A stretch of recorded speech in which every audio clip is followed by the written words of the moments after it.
Hello, good morning po sa ating lahat. Welcome ko po ang lahat ng aking mga televiewers, lahat ng aking kamag-anak, mga kapwa ko mananampalataya na walang sawang nakikinig ng channel na ito.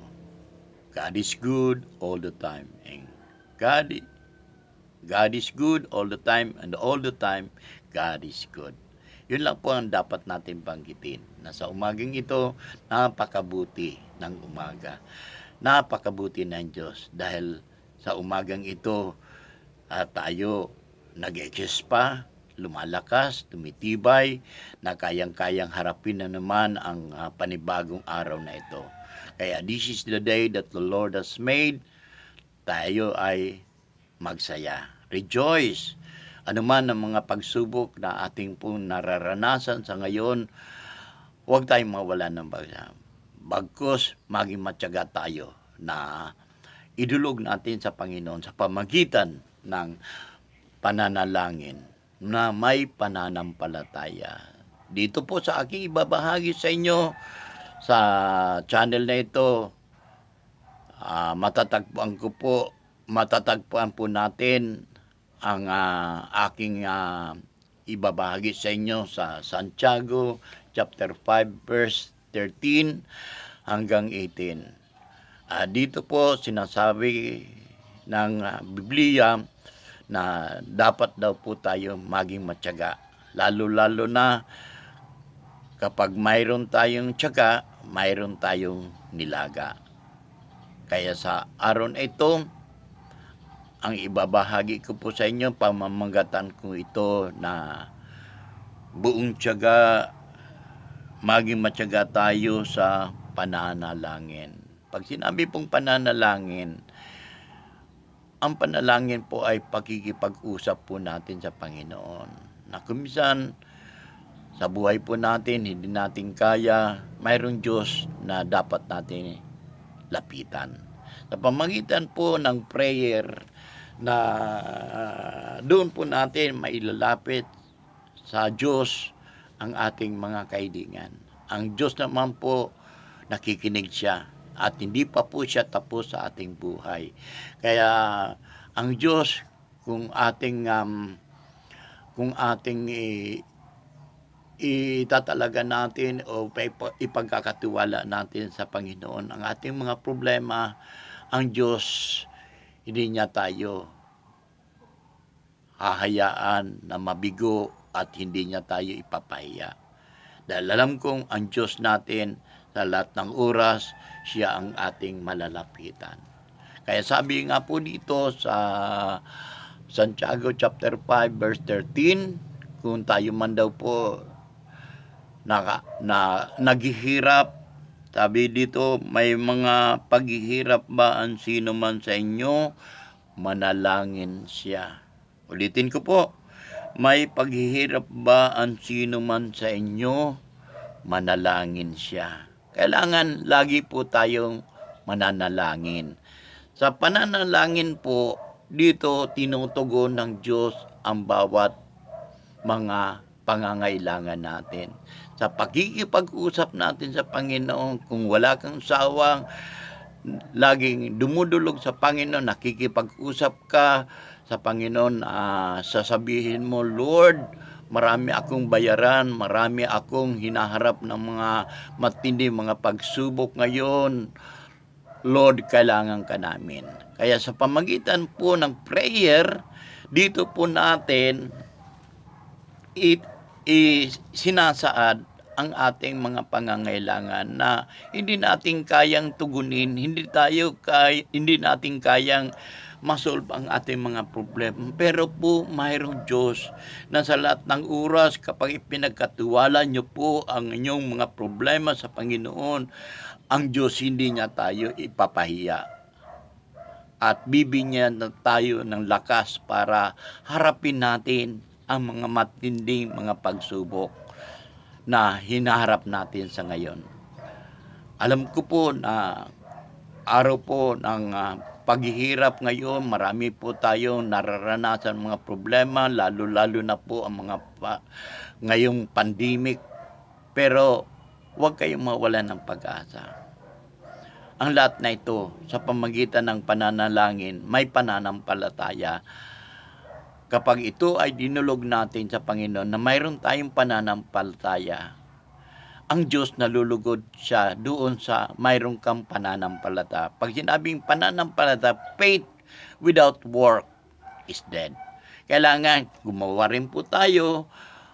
Kung mayroon man tayong hinaharap ng problema, ilapit natin ito sa Panginoon. Ang Diyos, mahabagin po siya. At nalulugod siya doon sa mga taong laging walang ibang inaasahan kundi ang Panginoon. Sa panahon na may pandemic, may mga hinaharap siya ng mga matinding mga pagsubok, lagi niya pinagkakatiwala ang kanyang problema. Kaya naman ang taong yun na kapag lagi mo pinagkakatiwala sa Panginoon ang lahat ng ating mga pagsubok na ito, ang Diyos tumutugon siya. Laging tumutugon siya sa bawat mga panalangin mo. Dahil ang matuwid ng panalangin ng isang tao ay pinapakinggan ng Diyos. Dahil isa ka sa matuwid, lagi kang nananalangin, lagi kang lumalapit sa Kanya, wala kang sinayang na oras na kapag may problema ka, kahit wala kang problema, idinudulog mo sa Panginoon ang lahat ng iyong mga pangangailangan. Ang Panginoon naman, kapag may pananampalataya ka, kalulugdan ka ng Diyos. Bawat mga panalangin mo, hindi pa tapos ang panalangin mo, pinapakinggan ng Panginoon. Yun po ang pananalangin, may pananampalataya. Kaya sabi nga po dito, nagagalak ba ang sino man, mawit siya ng papuri sa Panginoon. Pag sinabi pong nagagalak, ibig sabihin, kailangan mag-rejoice na tayo. Dahil alam natin na sa pamamagitan ng prayer na may pananampalataya, naniniwala ka na ang lahat ng mga panalangin mo, hindi pa tapos na ang panalangin mo, tinutugon na kaagad ng Panginoon. Dahil doon yun sa pananampalataya mo. Diyan na natin masusukat na sa pamagitan ng pananalangin may pananampalataya, ang Diyos tumutugon kaagad dahil kinalulugdan niya ang taong may pananampalataya. Hindi siya nalulugod doon sa mga taong walang kahit anong gawin mo, kahit manalangin ka ng manalangin, kung wala naman sa puso mo yung panalangin mo, wala kang pananampalataya, hindi papakinggan ng Diyos yon. Malayo ang Diyos sa panalangin mo. Tulad po ng mga panalangin ng mga paulit-ulit ang panalangin na ora pro nobis, Hail Mary full of grace, the Lord is with you. Yun po ay panalangin ng mga pagano na sinasayang nila ang oras nila sa pamagitan ng panalangin nila na wala naman sa puso. Pero ang panalangin na mula sa puso, ibig sabihin, dumutulo na ang luha mo sa pananalangin dahil yun ay nagmumula sa puso mo, sa damdamin mo na hindi mo kaya na masolve ang mga problema mo kung wala ang Panginoon. Kailangan natin ang Diyos. Na sa panahon ng mga pandemic, nariyan ang Panginoon. Hindi Kanya iiwan, hindi Kanya pababayaan. Dahil ang Diyos natin, hindi pa tapos sa buhay natin. Kapag tumawag ka, tutugin ka ng Lord. Ipapaunawa sa iyo ang lahat ng bagay na hindi mo maunawaan. Kailangan natin na kapag tayo ay tumawag sa Panginoon, mayroon tayong pananampalataya. Kahit anumang bagay na kapag tayo ay lumapit sa Panginoon, halimbawa nahihirapan ka na sa buhay mo, may mga sakit kang nararamdaman, sa pamagitan ng prayer, ibabangon ka ng Diyos at papakinggan ang bawat mga panalangin mo. Kaya ang sinasabi ng Biblia, ang matuwid na panalangin ng isang tao ay pinapakinggan ng Diyos.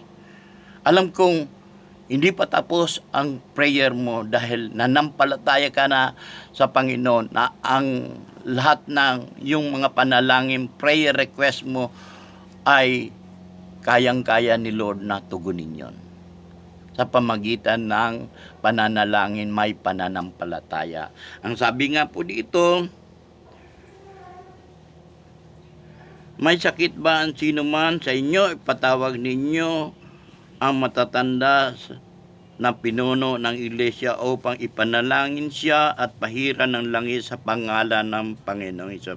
Pagagalangin ng Diyos ang may sakit dahil sa pananalangin may pananampalataya. Tingnan niyo po, kapag mayroon daw po tayong pananampalataya, anumang bagay na sitwasyon mo na hinaharap sa buhay mo, ikaw man ay may sakit, ikaw man ay nakakaranas ng kahirapan, nagawa ng pandemic ngayon, huwag kang mawala ng pag-asa.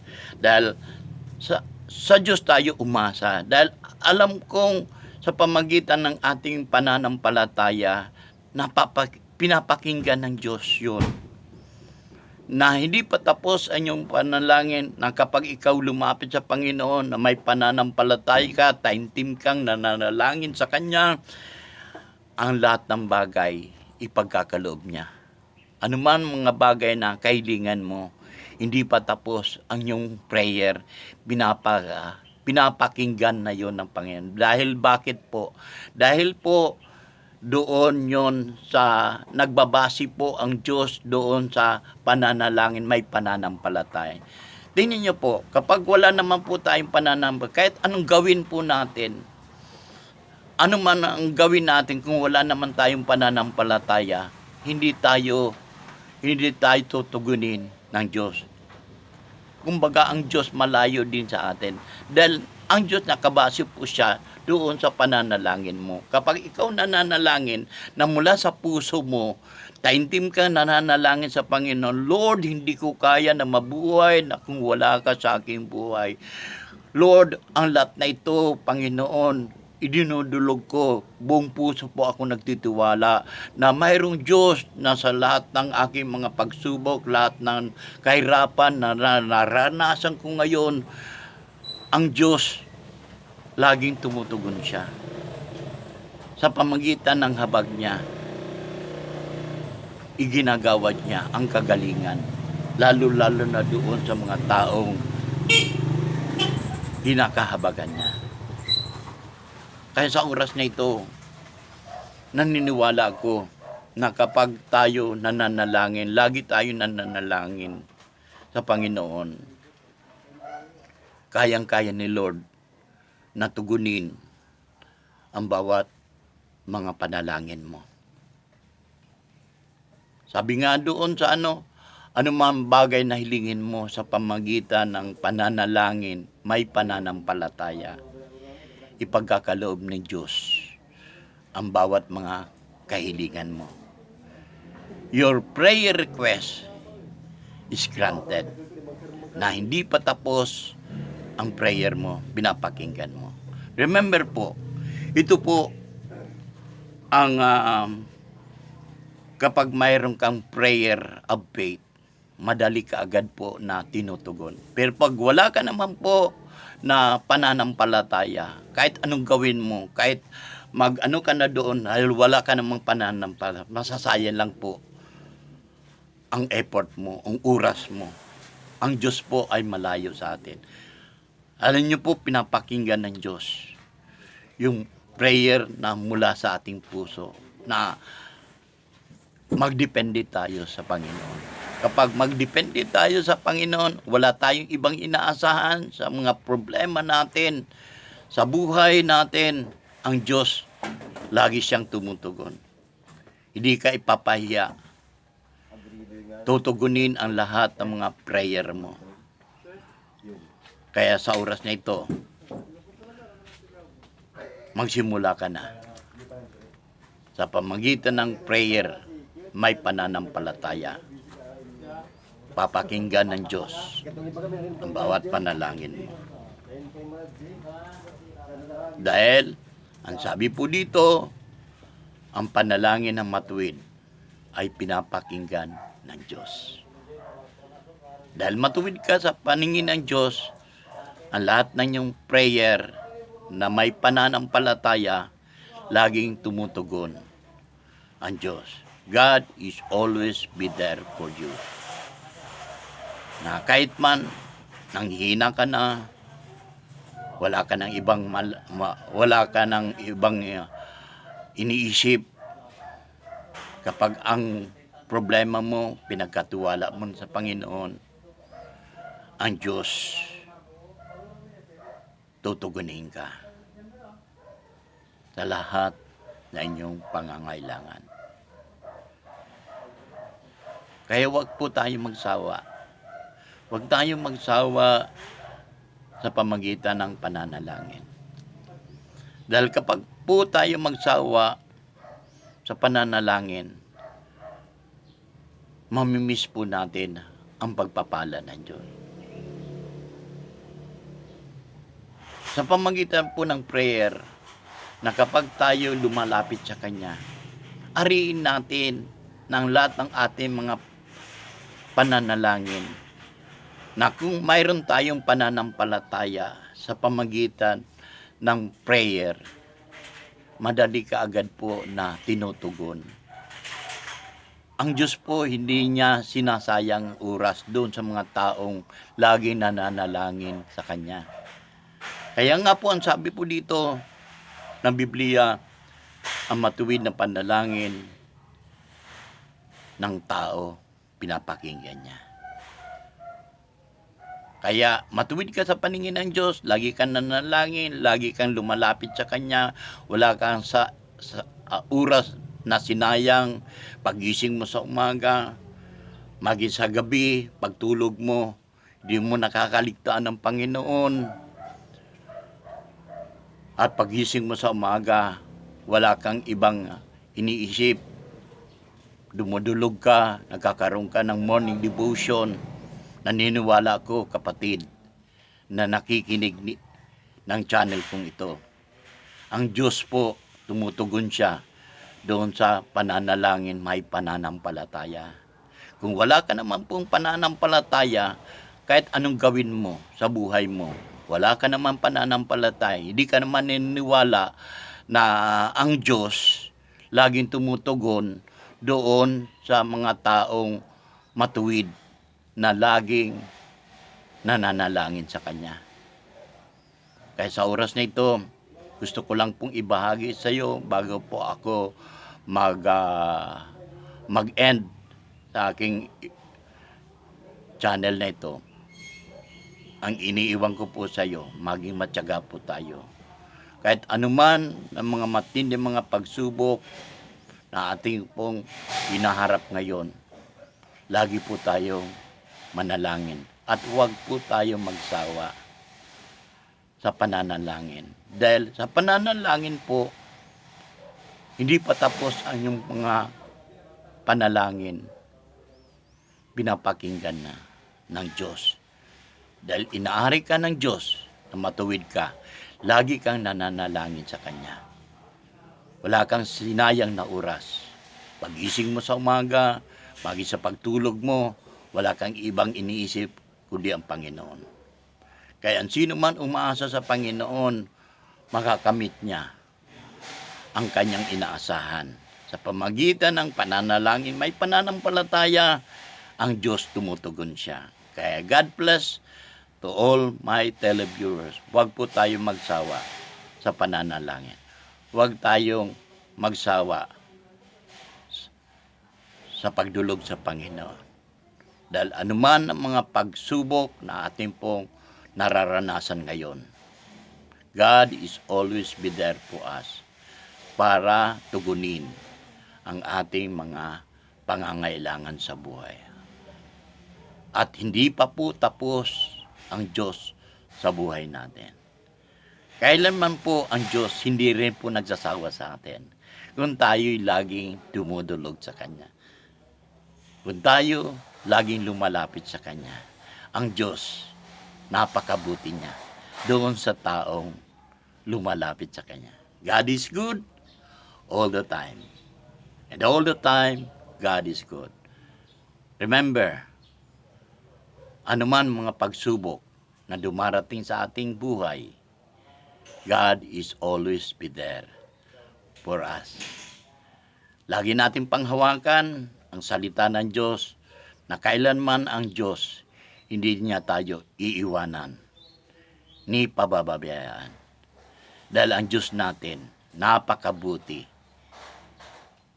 Napakabuti ng Diyos sa buhay natin. And God is good all the time. Maraming salamat po. Salamat po sa pakikinig ninyo. And I do believe na itong aking sinare sa inyo, wag tayong magsawa.